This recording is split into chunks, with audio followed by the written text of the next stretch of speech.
শুন, আমি হইছি এই বাড়ির বড় ছেলে। আমি যা সিদ্ধান্ত নিমু, আমার সব সিদ্ধান্ত তুই মাইনে নিবি। তোর সব সিদ্ধান্ত মানিয়ে নিতে মানে অধিকার দুজনের সমান সমান। চুপ থাক, বেশি কথা কইস না। সাহেব, আপনারা ঝগড়া করবেন? এই যে চাষা যে ময়রা রয়েছে, লাশটা দাফন কাফনের ব্যবস্থা করেন। ঝগড়া তো পরেও করতে পারবেন। এই চুপ কর, আমরার বাপ মরছে, আমরার কষ্ট হইতেছে না, তোর তো কষ্ট কিসে? সাহেব, চাচা আমারে অনেক আদর করতো। আমার তো বাপ নাই, আমার ছেলের মতো দেখতো। উনি যে মরে রয়েছে, আমার অনেক খারাপ লাগতেছে, বুঝছেন? লাশটা তাড়াতাড়ি দাফন দিলে উনার কষ্ট কম হইব। দাফনের ব্যবস্থা করেন না। চুপ কর তুই। আব্বার দাফন কাফন করবাম, আমরা যেন দুই ভাই সম্পত্তির তো কোনো ফয়সালা হয়েছে না।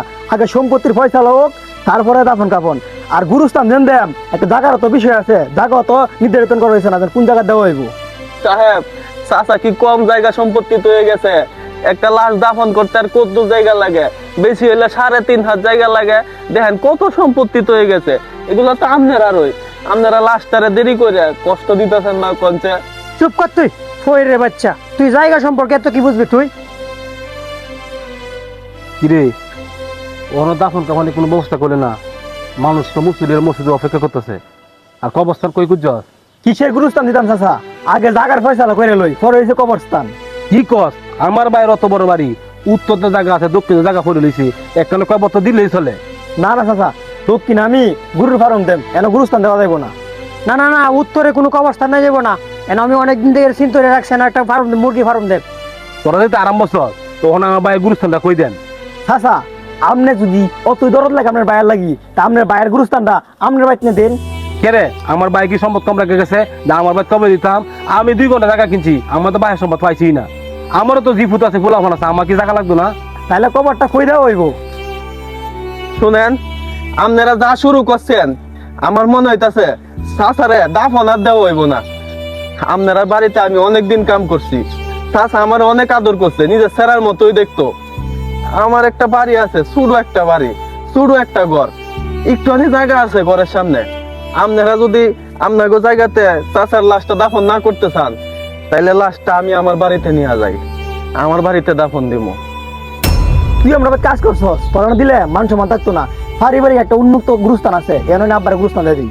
আচ্ছা, যেটা ভালো হয় তাড়াতাড়ি কর, মধ্যরে কষ্ট দেওয়া ভালো না। হায় রে মানুষ, দুনিয়াতে কত ধরনের মানুষ। হ্যাঁ, জায়গা সম্পত্তি অভাব নাই, কোনো কিছুর অভাব নাই। নিজের বাপের লাশ, এই লাশটাও নিজের জায়গায় দিতে চাইতেছেন না। জায়গার এত দাম হয়ে গেছে আপনাদের কাছে না? একজনে গরুর ফার্ম দিবেন, একজনে মুরগির ফার্ম দিবেন। নিজের বাপের কথা চিন্তা করলেন না, যেই বাপে জন্ম দিল, কর্ম দিল, জায়গা সম্পত্তি রাইখা যাইতেছে। আজকে তার জায়গায় তারই স্থান নাই। এটাই হয়েছে দুনিয়া। দুনিয়াটা বড়ই স্বার্থপর। আজকে ওনার এত জায়গা সম্পত্তি তৈরি উন্মুক্ত অবস্থানে ওনারে দাফন করবেন। আপনারা সন্তান ওনার না? ঠিক আছে, আর কি করবেন? দাফন খাওয়ানোর ব্যবস্থা করেন, অনেক কন্ত হয়ে গেল। এখন সবার আগে ডাক দে, খাটুলাটা নিয়ে তো আব্বারে তুললে না কবরস্থান দেই। আর দাফন কাফনের পরে তোর লগে সম্পত্তি সব হিসাব নিকাশ আজকে হইব, ঠিক আছে? চাচাও থাকবেন। আচ্ছা, তাহলে আমি লোকজন লইয়া আগে গিয়া মসজিদ ধরো কবরস্থানের ব্যবস্থা করি। আচ্ছা, তুই আমার লগে চেয়ার টেবিলে দ্বিতীয় দিকে লুকাইতেছে, তুই থাক। চাচা, এত কষ্ট কইরা এত সম্পত্তি কার জন্য জুড়াইছেন? যাগো জন্য জুড়াইছেন, তারাই আজকে আপনার সম্পত্তিতে আপনারা রাখতেছে না। দান করা জায়গার মধ্যে আপনারা কবর দিতেছে। চাচা, এই যে মানুষের হক মারে এত সম্পত্তি জুড়ায়, দেখেন মরে গেলে সঙ্গে কিছুই যায় না, সাদা একটা কাপড় যায় লগে। তবুও মানুষের দেখেন কত অহংকার।